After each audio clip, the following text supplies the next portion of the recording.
Assalamualaikum viewers. Today we are going to start the Express Tribune opinion, namely BRI and its flagship project C pack.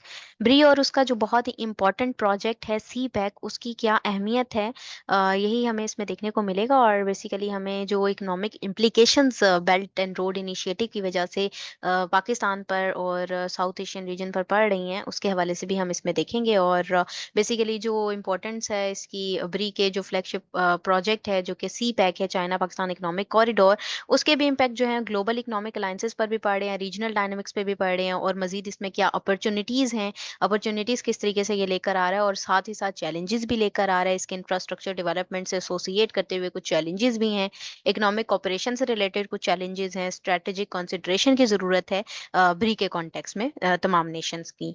तो इसी हवाले से हमें इसमें देखने को मिलेगा, मगर इसको स्टार्ट करने से पहले इसमें मौजूद कुछ डिफिकल्ट टर्म्स हैं, हम उनको अंडरस्टैंड कर लेते हैं। तो हमारे पास जो सबसे पहली टर्म है वो है बेल्ट एंड रोड इनिशिएटिव ब्री। ठीक है, ये ग्लोबल इंफ्रास्ट्रक्चर डेवलपमेंट स्ट्रैटेजी है, चाइनीज गवर्नमेंट की तरफ से अडॉप्ट की गई है, और इसका कनेक्शन जो है वो पूरे ग्लोब तक फैलता जा रहा है। ठीक है, यूरोप एशिया अफ्रीका तक इसमें इसने इन्वेस्टमेंट की है। इंफ्रास्ट्रक्चर इंफ्रास्ट्रक्चर जो है वो physical organisational structure and facilities होती हैं, जैसे कि रोड्स, बिल्डिंग या पावर सप्लाईज वगैरह, जो कि किसी भी सोसाइटी के कोई ऑपरेशन के लिए जो है वो जरूरी होती हैं। नेक्स्ट हमारे पास प्रोडक्शन चेंज आ जाता है। प्रोडक्शन चेंज होता है एक सीक्वेंस ऑफ प्रोसेस की बात करें जो इन्वॉल्व होता है कि प्रोडक्शन होनी है या डिस्ट्रीब्यूशन किस तरीके से होनी है कमोडिटी की। ट्रेडिंग लिंक्स आ जाता है। ट्रेडिंग लिंक से मुराद यही है तिजारती जो राब्ते होते हैं, लिंक्स होते हैं, कनेक्शंस होते हैं। ग्लोबल आउटरीच आ जाता है। ग्लोबल आउटरीच होता है इन्फ्लुएंस को एक्सटेंड करना, बढ़ाते जाना, अपनी एक्टिविटीज को, अपनी सर्विसेज को भी बढ़ाते जाना वर्ल्ड वाइड स्केल पर। नेक्स्ट हमारे पास इकोनॉमिक कॉपरेशन आता है। इकोनॉमिक कॉपरेशन जो है वो कोलैबोरेशन है कंट्रीज के दरमियान, एंटिटीज के दरमियान, इकोनॉमिक गोल्स अचीव करने के लिए, जो भी उनके कॉमन गोल्स हैं। ठीक है, नेक्स्ट हमारे पास स्टेटस क्यू पावर्स आ जाता है। स्टेटस क्यू पावर्स कह रहे हैं जो एग्जिस्ट करती हुई मेजर पावर्स हैं उनको। नेक्स्ट हमारे पास स्ट्रैटेजिक गेन्स आ जाता है। स्ट्रैटेजिक गेन्स जो हैं वो यही है कि फायदेमंद जो नताइज हैं, जो क्या फायदेमंद नताइज हासिल होंगे केयरफुल प्लानिंग जब करेंगे उसकी वजह से। ठीक है, और एग्जीक्यूट जब करेंगे हम स्ट्रैटेजी को। नेक्स्ट हमारे पास आता है इंपोर्ट्स एंड एक्सपोर्ट्स। इंपोर्ट्स कहते हैं हम दरामदात को, एक्सपोर्ट्स हम बरामदात को कहते हैं जो हम बाहर भेजते हैं। ठीक है, ट्रेड इन्वेस्टमेंट है। ट्रेड इन्वेस्टमेंट यानी तिजारत के लिए जो सरमायाकारी की जाती है। एंड नेक्स्ट वन है हमारे पास फ्लैगशिप प्रोजेक्ट। फ्लैगशिप प्रोजेक्ट बहुत ही इंपॉर्टेंट एंड प्रोमिनेंट प्रोजेक्ट को कह रहे होते हैं। ठीक है, जो एक लार्जर प्रोग्राम होता है या इनिशिएटिव होता है। सोशो इकोनॉमिक डेवलपमेंट से मुराद सोशल लेवल पर भी और इकोनॉमिक लेवल, दोनों लेवल्स पर जो डेवलपमेंट की जाती है उसको कहा जाता है। नेक्स्ट हमारे पास ग्वादर सी पोर्ट आ जाता है। ग्वादर सी पोर्ट जो है बहुत ज्यादा इंपॉर्टेंट एरिया है, की पार्ट है चाइना पाकिस्तान इकोनॉमिक कॉरिडोर सी पैक का। नेक्स्ट हमारे पास रीजनल क्वार्टर्स आ जाता है। रीजनल क्वार्टर्स जो है वो रेफर करे कंट्रीज को या एंटिटीज को स्पेसिफिक जोग्राफिक रीजन के अंदर। गिलगित बल्तिस्तान आ जाता है। गिलगित बल्तिस्तान एक रीजन है नदरन वेस्ट के अंदर। ठीक है, और ये भी काफी ज्यादा अहमियत का हामिल है यहाँ पर। ठीक है, उसके बाद हमारे पास है इकोनॉमिक इंटीग्रेशन। इकोनॉमिक इंटीग्रेशन से मुराद है जी process of combining economic activities. ठीक है, यानी इकोनॉमिक एक्टिविटीज को कंबाइन करने के लिए जो प्रोसेस किया जाता है, कोऑर्डिनेशन की जाती है, कोऑपरेशन की जाती है कंट्रीज के दरमियान, जो कोऑपरेशन होती है। नेक्स्ट हमारे पास एडवर्सियल टेंडेंसीज हैं। एडवर्सियल टेंडेंसीज कहते हैं हम रुझानात को, यानी कि जो भी हॉस्टाइल या अपोजिंग बिहेवियर है उनके क्या रुझानात है उनको देखा जाए। डोमेस्टिकली का मतलब होता है कि कंट्री के अंदर रहते हुए बॉर्डर्स के अंदर। पॉलिटिकल स्टेबिलिटी कहते हैं हम सियासी इस्तेहकाम को। फिर एससीओ शंघाई कोऑपरेशन ऑर्गेनाइजेशन है, ये एक इकोनॉमिक पॉलिटिकल और सिक्योरिटी अलायंस है जिसमें 8 मेंबर्स मौजूद हैं। ठीक है, स्टेट्स हैं इसमें यूरेशिया की। जैसे वीएन ईस्ट एशिया आ जाता है। वीएन ईस्ट एशिया से मुराद यहाँ पर ये एक ऐसी पॉलिसी हो जो फोकस करे इकोनॉमिक इंटीग्रेशन पर, कोलैबोरेशन हो जिसमें ईस्ट एशियन कंट्रीज की। उसके अलावा आसियान आ जाता है। ASEAN association of south east Asian Nations हैं, ये भी रीजनल इंटरगवर्नमेंटल ऑर्गेनाइजेशन है जो कि साउथ ईस्ट एशिया की प्रमोशन के लिए, उनकी जो है वो प्रोग्रेस के लिए काम कर रही है। तो ये थी इसकी कुछ डिफिकल्ट टर्म्स जो हमने अंडरस्टैंड कर ली। अब हम इसको स्टार्ट करते हैं। CPEC faces opposition from certain regional quarters. ठीक है, कुछ जो रीजनल क्वार्टर्स हैं वहां पर सीपैक जो है वो अपोजिशन जो है वो फेस कर रहा है। The Belt and Road Initiative envisions building of infrastructure, reshaping of production chains and trading links। ठीक है, बेल्ट एंड रोड इनिशिएटिव ब्री जो है ये इंफ्रास्ट्रक्चर बिल्ड कर रहा है, रीशेप कर रहा है प्रोडक्शन चेन्स को, ट्रेडिंग लिंक्स को। So for 150 countries and 30 international organisations have joined BRI. इसकी वजह से जो है वो 150 कंट्रीज ने और 30 इंटरनेशनल ऑर्गेनाइजेशन ने इसको ज्वाइन किया है। Signalling the project global outreach. ठीक है, और ये इस चीज की तरफ इशारा दे रहा है कि ये एक प्रोजेक्ट है ग्लोबल आउटरीच तक जो पहुंच रहा है। ठीक है जी, with the Bree growth, one thing is apparent that economic cooperation is the new trend and future alliances will be governed by economic interest. ठीक है, अब ये ब्री की ग्रोथ के साथ ही साथ ये चीज भी अपेरेंट है, ये जाहिर हो रही है कि इकोनॉमिक कॉपरेशन जो एक नया ट्रेंड बन चुका है, ठीक है, और जो फ्यूचर के अलायंसेस बनेंगे ना, वो भी गवर्नड होंगे इकोनॉमिक इंटरेस्ट की बेस पर ही। BRI's economic scope on the one hand offers opportunities for the world player. BRI जो है इकोनॉमिक स्कोप के हवाले से अगर एक साइड पर अपॉर्चुनिटीज मौके फराहम कर रहा है वर्ल्ड प्लेयर्स को, in particular the developing countries, खसूसी तौर पर तरक्की पजीर ममालिक को, टू एंगेज इकोनॉमिकली, और एंगेज कर रहा है economically, and on the other, और दूसरी साइड पर economic connectivity is perceived as a challenge by status quo power. तो इकोनॉमिक कनेक्टिविटी दूसरी तरफ जो है वो एक चैलेंज भी है, जो बड़ी पावर्स हैं, जो स्टेटस क्यू पावर्स हैं उनके लिए। This perception is primarily linked to China strategic gains, और ये परसेप्शन जो है वो प्राइमरीली जो है वो लिंक हो रहा है चाइना के स्ट्रेटेजिक गेन से। During the period of 2013 to 22, China's total import and exports with countries involved in BRI reached $19.1 trillion, while two-way trade investment between China and other countries involved in BRI totaled $380 billion dollars। और 2013 से जो 22 के दौरान का period है, उसमें जो China का टोटल इंपोर्ट एक्सपोर्ट दरामदात बरामदात थी कंट्रीज के साथ ब्री में, वो 19.1 ट्रिलियन तक पहुंच गई। और उसके अलावा जो टू वे ट्रेड इन्वेस्टमेंट हुई है चाइना के दरमियान और दूसरी कंट्रीज के दरमियान, ठीक है, उसमें जो ब्री में इन्वॉल्व थी, उसका टोटल जो है वो $380 बिलियन बनता है।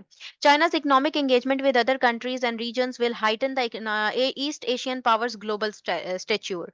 ठीक है, जो चाइना का इकोनॉमिक एंगेजमेंट है ना दूसरे कंट्रीज के साथ रीजन के अंदर, वो मजीद ईस्ट एशियन जो पावर का ग्लोबल स्टेच्यूर है ना, उसको हाइटन कर रहा है। China Pakistan economic corridor is the flagship project of BRI. BRI का बहुत ही अहम जो है वो प्रोजेक्ट है CPEC, in the words of president Xi Jinping.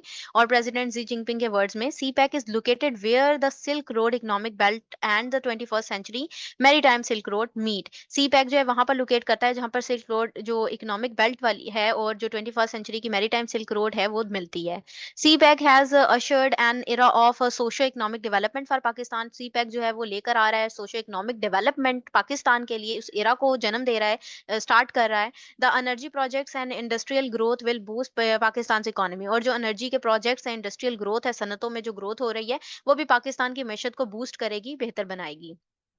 The building of roads will facilitate transportation, which in turn will open up business avenues। जो building है मतलब रोड्स बन रही हैं, ठीक है, वो भी फैसिलिटेट करेंगी ट्रांसपोर्टेशन को और बिजनेस भी, और उनके लिए नए जो रास्ते हैं, वेन्यूज हैं, वो भी खुल जाएंगे।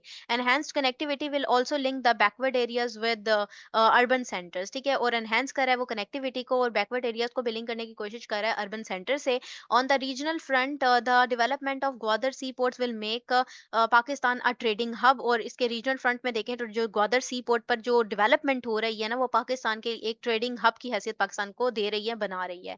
As all trade to and from Central Asia is going to adopt the shortest route via Gwadar. जो तमाम ट्रेड है या सेंट्रल एशिया जो करने जा रही है, अडॉप्ट करने जा रही है, शॉर्टेस्ट रूट ग्वादर के जरिए से। CPEC faces opposition from certain regional quarter, और कुछ सर्टन जो रीजनल क्वार्टर्स है वहां पर सीपैक जो है वो अपोजिशन भी फेस कर रही है। India has raised objections to the corridor for passing through Gilgit Baltistan. India जो है वो ऑब्जेक्शंस भी लगा रहा है, रेस कर रहा है वहां पर के कॉरिडोर जो है के लिए जो पास कर रहा है जी गिलगित बल्तिस्तान से, उसके रास्ते से। India has been trying to downplay CPEC. वो डाउन प्ले करना चाह रहा है सी पैक की जो अहमियत है उसको कम करना चाह रहा है, गिराना चाह रहा है। The India funded construction of the road network linking a Zaranj border crossing between Afghanistan and Iran is aimed at creating a link between Chabahar seaport and Central Asia। India जो है फंडेड कंस्ट्रक्शन है उसकी भी road network की, जो कि जरांज border से cross करती है जो अफगानिस्तान ईरान को, उसका भी एम यही है कि वो क्रिएट कर दे एक लिंक जो कि चाहबार सी पोर्ट और सेंट्रल एशिया के दरमियान में लिंकेज को जन्म दे। India's opposition to CPEC is also because of China's role in region. India की अपोजिशन सी पैक के लिए इसलिए भी है क्योंकि चाइना का रोल रीजन के अंदर बहुत बढ़ता जा रहा है।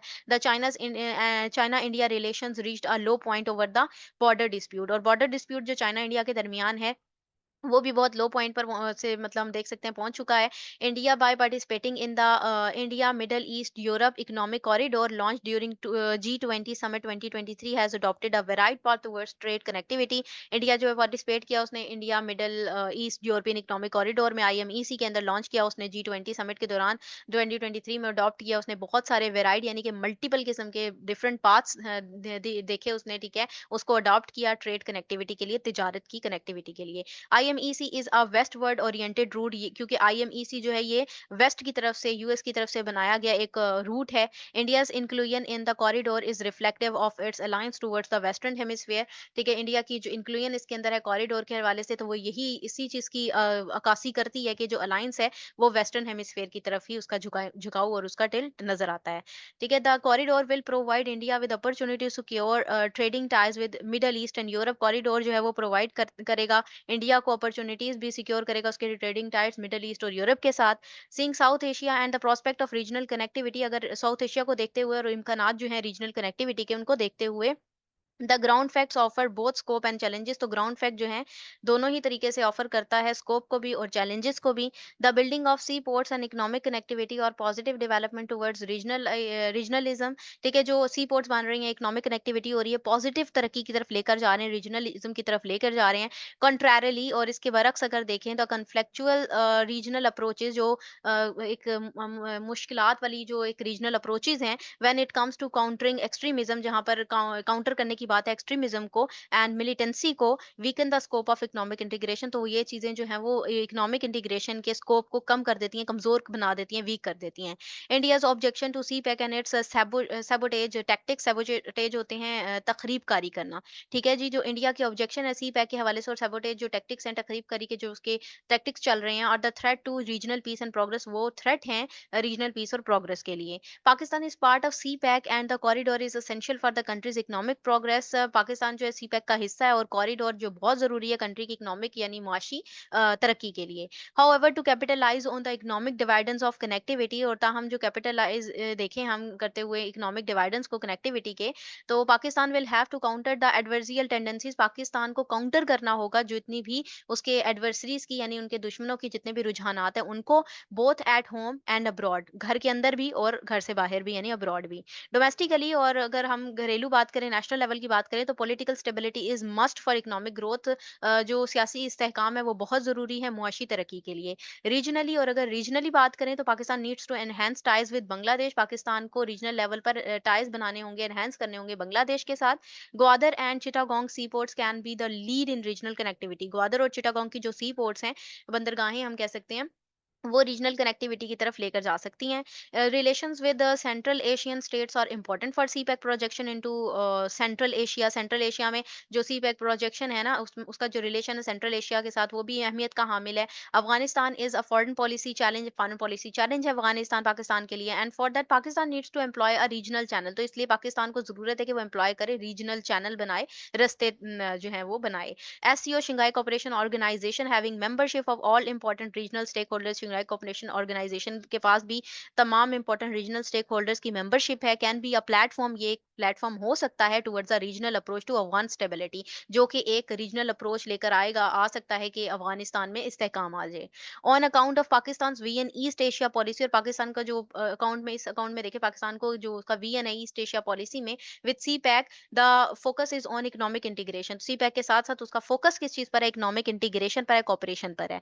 The corridor between Kashgar and Gwadar will open up prospects of trading ties between the two reasons. Kashgar और गवादर के हवाले से देखें तो वो इम्कानात को जन्म दे रहे हैं, रास्ते खोल रहे हैं, ट्रेडिंग टाइज करवा सकते हैं दोनों रीजन्स के दरमियान में।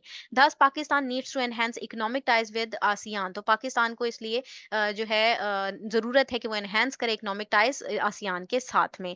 ठीक है जी, इंटरनेशनल पॉइंट ऑफ व्यू से भी बहुत ज़्यादा इंपॉर्टेंट है। उसके अलावा ऐसे राइटिंग के अंदर भी बहुत ज़्यादा अहमियत का हामिल है।